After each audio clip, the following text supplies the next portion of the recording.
ಎಲ್ಲರಿಗೂ ನಮಸ್ಕಾರ. ವಿಜ್ಞಾನ ಕ್ಷೇತ್ರದ ಮಹಿಳಾ ಸಾಧಕಿಯರು ಈ ವಿಡಿಯೋ ಸರಣಿಯಲ್ಲಿ 17ನೇ ಭಾಗವಾಗಿ ಈ ದಿನ ಇಡಾ ಟಾಕೆ ನೋಡಾಕ್ ಎನ್ನುವ ಅಣು ವಿಜ್ಞಾನಕ್ಕೆ ಸಂಬಂಧಪಟ್ಟಂತ ಒಬ್ಬ ವಿಜ್ಞಾನಿಯ ಕುರಿತಾದ ವಿಚಾರಗಳನ್ನ ತಿಳಿಯೋಣ. ಈ ವಿಚಾರವಾಗಿ ನಾನು ಆಧಾರವಾಗಿ ಬಳಸ್ಕೊಂಡಿರುವ ಪುಸ್ತಕ ಅಂದ್ರೆ ವಿಜ್ಞಾನ ಲೋಕದ ಜ್ಞಾನ ಕುಸುಮಗಳು. ಅದರ ರಚನೆ ಕ್ಷಮಾವಿ ಭಾನುಪ್ರಕಾಶ್. ಈ ಇಡಾ ಟಾಕೆ ನೋಡಾಕಿದಾರಲ್ಲ, ಇವರು ಜರ್ಮನಿಯಲ್ಲಿದ್ದವರು. ಇವರ ಕಾಲ 1896.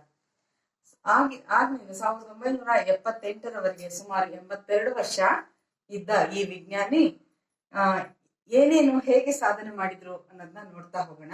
1896 ಅಂದ್ರೆ ಆ ಕಾಲದಲ್ಲಿ ಎಲ್ಲ ದೇಶಗಳಲ್ಲೂ ಮಹಿಳೆಯರಿಗೆ ಸ್ವಲ್ಪ ಓದೋದಿಕ್ಕೆ ಅವಕಾಶಗಳಿರ್ಲಿಲ್ಲ, ಸಂಶೋಧನೆಗಳಿಗೆ ಅವಕಾಶಗಳಿರ್ಲಿಲ್ಲ ಅನ್ನುವ ಕಾಲದಲ್ಲಿ ಇವರು ಮಾಡಿದ ಕೆಲಸಗಳೇ ದೊಡ್ಡ ಸಾಧನೆ ಅಂತ ನಾವು ಇವ್ರನ್ನ ಗುರುತಿಸೋಣ ಅಂತ. ನೋಡಿ, ಅವರು ಜರ್ಮನಿಯಲ್ಲಿ ಇದ್ದ ಕಾಲದಲ್ಲಿ ಸಹ ನೋಡಿ ಮಹಿಳೆಯರಿಗೆ ಓದಲು ಮತ್ತು ಸಂಶೋಧನೆ ಮಾಡಲು ಅವಕಾಶವಿಲ್ಲದ ಕಾಲ ಅದು. ಆದ್ರೆ ಇವ್ರಿಗೆ ಸಂಶೋಧನೆ ಮಾಡಬೇಕು ಮತ್ತು ವಿಜ್ಞಾನ ಕ್ಷೇತ್ರದಲ್ಲಿ ಆಸಕ್ತಿ ಹೆಚ್ಚು.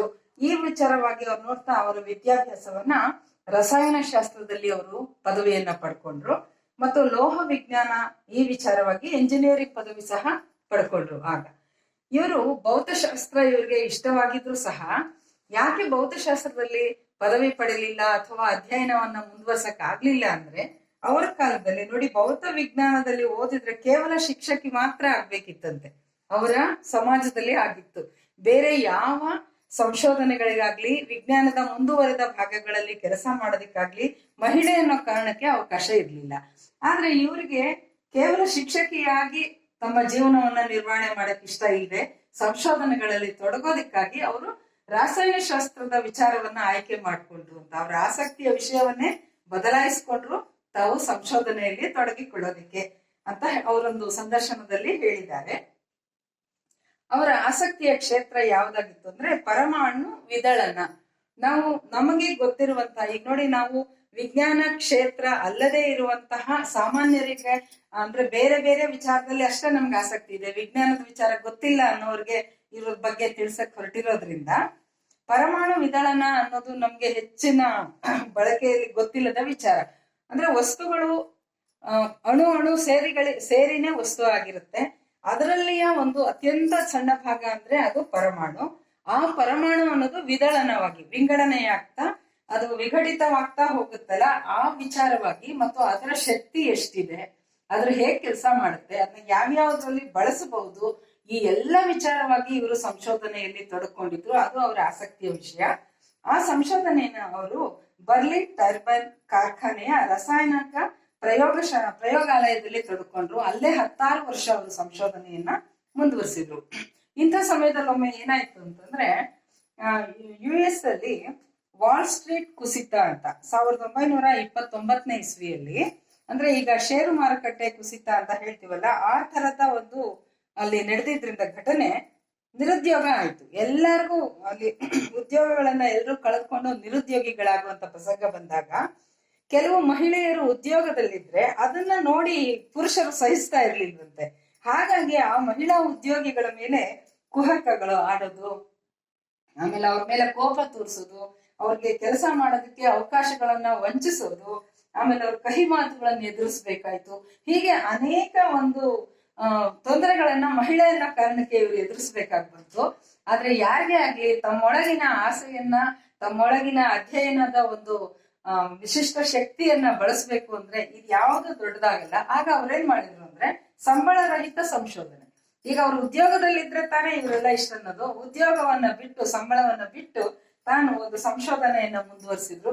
ಇಂತಹ ಒಂದು ಪ್ರಸಂಗವನ್ನ ಅವರು ಎದುರಿಸ್ಬೇಕಾಯ್ತು. ಆದ್ರೆ ಅವರ ವಿವಾಹ ಒಬ್ಬ ವಿಜ್ಞಾನಿ ವಾಲ್ಟರ್ ನೋಡಾಕ್ ಜೊತೆ 1926ನೇ ಇಸ್ವಿಲಿ ಆಗಿದ್ರಿಂದ ಅವರ ಜೊತೆಯಲ್ಲೇ ಅವರು ಹೆಚ್ಚಿನ ಅಧ್ಯಯನ ಮಾಡಿದ್ರು, ಸಂಶೋಧನೆಗಳನ್ನ ಮಾಡಿದ್ರು ಅಂತ. ಹಾಗಾದ್ರೆ ಇವ್ರ ಸಾಧನೆಗಳು ಏನಿದೆ ಅಂತ ಹೇಳಿದ್ರೆ, ಈಗ ನೋಡಿ ಇವರ ಸಾಧನೆಗಳನ್ನ ನೋಡ್ತಾ ನಾವು ಈ ರಸಾಯನ ಶಾಸ್ತ್ರದ ವಿಚಾರವಾಗಿ ಸ್ವಲ್ಪ ಹೇಳ್ಬೇಕಾಗತ್ತೆ. ಅಲ್ಲಿ ಧಾತುಗಳು ಅಂತ ಇದೆ. ಪ್ರತಿಯೊಂದು ಅವರ ರಾಸಾಯನಿಕ ವಿಚಾರಗಳು ಹೇಳ್ತಾ ಅವರು ಧಾತುಗಳನ್ನ ಹೇಳಿರ್ತಾರೆ. ನೋಡಿ, ಅದು ಈ ತರ ಇದೆ, ಪೀರಿಯಾಡಿಕ್ ಟೇಬಲ್ ಅಂತಾರಲ್ಲ ಇದು. ನಿಜ ಹೇಳ್ಬೇಕಂದ್ರೆ ನಮ್ಮಂತ ವಿಜ್ಞಾನ ಕ್ಷೇತ್ರ ಅಲ್ಲದವ್ರಿಗೆ ಇವೆಲ್ಲವೂ ತುಂಬಾ ಗೊತ್ತಿಲ್ಲದ ವಿಚಾರಗಳು. ಆದ್ರೆ ನಾನು ಯಾಕೆ ಹೇಳಕ್ ಹೊರಟಿದ್ದೀನಿ ಅಂದ್ರೆ, ಈ ಒಬ್ಬ ಮಹಿಳೆ ಇದರಲ್ಲಿರುವ ಈ ಟೇಬಲ್ ನಲ್ಲಿರುವ ನೋಡಿ ಇವುಗಳನ್ನ ಕಂಡುಹಿಡಿದಿರುವಷ್ಟು ಸಾಧನೆ ಮಾಡಿದ್ದಾರೆ ಅಂತ. ಇವತ್ತಿಗೂ ಅದು ರಸಾಯನಶಾಸ್ತ್ರದಲ್ಲಿ ಬೇಕಾಗಿರುವಂತಹ ವಿಚಾರಗಳ ಮೂಲ ಧಾತುಗಳು ಅಂತೇನಿದೆ, ಇದ್ರ ಮೇಲೆ ಅವರು ಹೆಚ್ಚಿನ ಅಧ್ಯಯನಗಳನ್ನ ನಡೆಸಿ ಮುಂದೆ ಮುಂದೆ ಸಾಧನೆ ಮಾಡಿರ್ತಾರೆ. ಆ ವಿಶೇಷವಾದ ಮೂಲ ಧಾತುಗಳನ್ನ ಕಂಡುಹಿಡಿದಿರುವ ಮಹಿಳೆ ಇವರು ಅನ್ನೋದೇ ಇವ್ರ ಸಾಧನೆ. ಅದನ್ನ ನಾನು ತಿಳಿಸ್ಕೊಡಕ್ ಹೊರಟಿರೋದು. ಇಲ್ಲಿ ಅವ್ರ ಸಾಧನೆ ನೋಡಿ, 75ನೇ ಧಾತು ರೇನಿಯಂ ಅನ್ನ ಇವ್ರು ಕಂಡುಹಿಡಿದ್ರು ಅಂತ ನೋಡಿ. ಇವತ್ತು ಬಳಸುವಂತಹ ಈ ಚಾರ್ಟ್ ಅಲ್ಲಿ ಇಲ್ಲಿದೆ 75ನೇ ಈ ಒಂದೇನಿದೆ ಈ ಧಾತು, ಇದನ್ನ ಇವ್ರು ಕಂಡುಹಿಡಿದಿದ್ದು. ಅದಾದ್ಮೇಲೆ ಅವ್ರಿಗೆ ಇನ್ನೊಂದು ಏನಾಯ್ತು ಅಂದ್ರೆ 43ನೇ ಧಾತು ಪರೋಕ್ಷವಾಗಿ ಪತ್ತೆ. 43 ಅಂದ್ರೆ ಈ ಚಾರ್ಟ್ ಅಲ್ಲಿರುವ 43ನೇದು, ಅದನ್ನ ಅವರು ಪರೋಕ್ಷವಾಗಿ ಪತ್ತೆ ಅಂದ್ರೆ ಏನ್ ಗೊತ್ತಾ, ಇದ್ರ ಬಗ್ಗೆ ಹೆಚ್ಚು ಕೆಲಸಗಳನ್ನ, ಅಧ್ಯಯನಗಳನ್ನ, ಸಂಶೋಧನೆಗಳನ್ನ ಮಾಡಿದ್ರು ಸಹ ಸರಿಯಾದ ರೀತಿಯಲ್ಲಿ ಅದಕ್ಕೆ ಸಾಕ್ಷ್ಯಗಳನ್ನ ಒದಗಿಸಿ ಅವರನ್ನ ಹೇಳಕ್ಕಾಗಿಲ್ಲ. ಅದರಿಂದ ಪರೋಕ್ಷ ಪತ್ತೆ ಅಂತ ಹೇಳ್ಬೇಕಾಗುತ್ತೆ ಅವರು. ನೋಡಿ ಇಲ್ಲೇ ಇದೆ 43ನೇದು. ಇದರ ಬಗ್ಗೆ ಅವರು ಹೆಚ್ಚು ವಿಚಾರಗಳನ್ನ ಅವರು ಹೇಳಿ ತೋರ್ಸೋದಿಕ್ಕೆ ಆಗ್ಲಿಲ್ಲ ಅಂತ ಹೇಳಿ, ಈ ಒಂದು ಪರೋಕ್ಷ ಪತ್ತೆ 43ನೆಯ ಧಾತು ಕೂಡ ದೊಡ್ಡ ಸಾಧನೆನೇ ಅವ್ರದ್ದು. ಯಾಕೆಂದ್ರೆ ಇವರು ಕಂಡುಹಿಡಿದಿರುವ ವಿಚಾರಗಳ ನಂತರ ಅದನ್ನ ಮುಂದುವರಿಸಿ ಇನ್ನೊಬ್ರು ಕಂಡುಹಿಡಿದ್ರು ಆಮೇಲೆ ಅಂತ. ಅಂದ್ರೆ ನಾವು ಇವ್ರ ಕಾಲವನ್ನ ಗಮನಿಸ್ಬೇಕು. ಈಗ ಏನೆಲ್ಲ ಸಾಧನೆಗಳು, ಅಧ್ಯಯನಗಳು ನಡೆದಿರುವಂತಹ ಕಾಲದಲ್ಲಿ ನಾವಿದ್ರು, ಪೂರ್ವಭಾವಿ 1896ನೇ ಇಸ್ವಿಯಂತಹ ಕಾಲದಲ್ಲಿ ಇದ್ದಂತಹ ಈ ಮಹಿಳೆ ಮೂಲಭೂತ ವಿಚಾರಗಳ ಬಗ್ಗೆ ಮಾಡಿರುವ ಸಾಧನೆಗಳು ಇವು. ಹೀಗೆ ಅನೇಕ ಧಾತುಗಳ ಪರಮಾಣುಗಳ ಮೇಲೆ ಪ್ರಯೋಗ ಮಾಡಿದ್ರು ಇವರು. ಇದಲ್ಲದೆ ಅದು ಒಂದು ಅವರ ಸಾಧನೆ. ಆಮೇಲೆ ಏನಾಯ್ತು ಅಂದ್ರೆ ಪರಮಾಣು ವಿದಳನ ಅಂತ, ಅದೇ ನಾನು ಹೇಳಿದಾಗಿಲ್ಲಿ ಪರಮಾಣುವನ್ನ ಹೇಗೆ ಅದು ವಿಘಟಿತವಾಗ್ತಾ ಹೋಗುತ್ತೆ, ಅದರ ಶಕ್ತಿ ಏನು ಅನ್ನೋದ್ರ ಕಂಡುಹಿಡಿಯೋದಕ್ಕೆ ರೂಪರೇಷೆಯಿಂದ ಈಗ ಏನ್ ಕಂಡುಹಿಡಿದಿದಾರೋ, ಯಾವ ಸ್ಥಿತಿ ಈಗಿದೆಯೋ ಅದರ ಮೂಲ ರೂಪದ ಕಲ್ಪನೆಯನ್ನ ಈ ಮಹಿಳೆ ಮಾಡಿದ್ದಾರೆ ಅನ್ನೋದ್ರಲ್ಲಿ ಅವರ ಹೆಸರು ಶಾಶ್ವತವಾಗಿದೆ. ಅದು ಕೂಡ ಅವರ ಸಾಧನೆ ಅಂತ. ಇನ್ನು ಅನೇಕ ನತದೃಷ್ಟಗಳು ಇವ್ರಿಗೆ ಒದಗಿತ್ತು ಅಂತ ಅನ್ಸುತ್ತೆ. ಕಾರಣ ಬಹುಶಃ ಅವರು ಸ್ವಲ್ಪ ಹಳೆಯ ಕಾಲದಲ್ಲಿ ಹುಟ್ಟಿದ್ದೇ ಆಗಿರ್ಬೋದು. ಕೆಲವು ವಿಚಾರಗಳಲ್ಲಿ ಏನ್ ತೊಂದರೆ ಆಯ್ತು ಅಂದ್ರೆ 43ನೇ ಧಾತುವನ್ನ ಅವ್ರು ಕಂಡುಹಿಡಿದ್ರು, ಆದ್ರೆ ಅದನ್ನ ಸರಿಯಾದ ಪುರಾವೆಗಳನ್ನ ಒದಗಿಸಕ್ಕಾಗ್ಲಿಲ್ಲ. ಅದು ಕೂಡ ಅವರ ಒಂದು ದುರದೃಷ್ಟವಾಯ್ತು. ಆಮೇಲೆ ಅದನ್ನ ಪರಮಾಣು ವಿದಳನವನ್ನ ಅವ್ರು ಕಂಡುಹಿಡಿದ್ರು, ಎಲ್ಲ ಅದರ ಬಗ್ಗೆ ಪೂರ್ತಿ ಕಲ್ಪನೆಯನ್ನ ಕೊಟ್ರು. ಆದ್ರೆ ಆ ಸಿದ್ಧಾಂತವನ್ನ ಪ್ರತಿಪಾದನೆ ಮಾಡಿದ್ರು ಸಹ ಪುರಾವೆಗಳು ಸಾಲ್ದಾಯ್ತು ಜಗತ್ತು ಅದನ್ನ ಇವ್ರ ಹೆಸರಿನಲ್ಲಿ ಒಪ್ಕೊಳ್ಳೋದಿಕ್ಕೆ. ಹಾಗಾಗಿ ಇವೆಲ್ಲ ಇವ್ರ ಹೆಸರಿನಲ್ಲಿ ಇಲ್ಲ ಈಗ ಅಂತ. ಆನಂತರ ನೊಬೆಲ್ ಬಹುಮಾನಕ್ಕೆ ಇವರ ನಾಮ ನಿರ್ದೇಶನ ಮಾಡಿದ್ರು 3 ಸರ್ತಿ, 1, 2, 3 ಸರ್ತಿ ಇವರು ಮಾಡಿದ ಸಾಧನೆಗಳ ಮೇಲೆ ನೊಬೆಲ್ ಬಹುಮಾನಕ್ಕೆ ಇವ್ರನ್ನ ನಾಮ ನಿರ್ದೇಶನ ಮಾಡಿದ್ದೇ ಅವರ ಒಂದು ಸಾಧನೆ. ಅಂದ್ರೆ ನಾವ್ ಹೇಳೋದು ಅವ್ರನ್ನ ಅದ್ರ ಮೂಲಕನೇ ಅವ್ರನ್ನ ಗುರುತಿಸ್ಬೋದು ಅಂತ ಹೇಳ್ಬಿಟ್ಟು.